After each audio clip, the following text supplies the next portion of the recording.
Headlines आजिर खबर।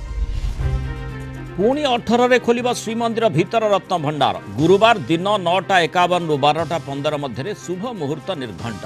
पूर्व SOP कराजिबो अनुपालन। प्रथमे अलंकार स्थानांतर परे मरामती तापरे गणति मणति।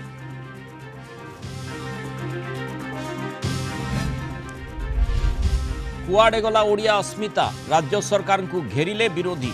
एएसओ वैकुंठ प्रधान को आक्रमण घटना राज्यपाल पुओं विरोध में कार्यानुष्ठान बढ़िला दाबी। बीजेपीर जवाब विरोधी केवल राजनीति करुछंती। जोर धरला एससीबी मेडिकल कॉलेज रे नर्सिंग स्टाफ और हाउस सर्जन विवाद।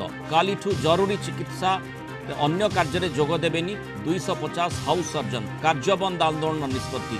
परस्पर विरोध में आनी दुर्व्यवहार अभियोग।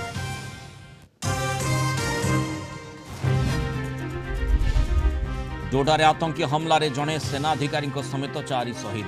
आक्रमण पर निजक दायी कला आतंकी संगठन कश्मीर टाइगर्स। एनकाउंटर पर सर्च ऑपरेशन जोरदार।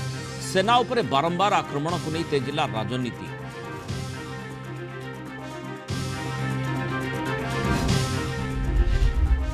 चंद्र रे भूतल गुंफा ठाब कले वैज्ञानिक। एपोलो 11 लैंडिंग साइट ठारू नुहे बेसी दूर। मानव रहणी होई पारे उपयोगी। भविष्य में लुनार बेस हो पारिबानी अनुमान।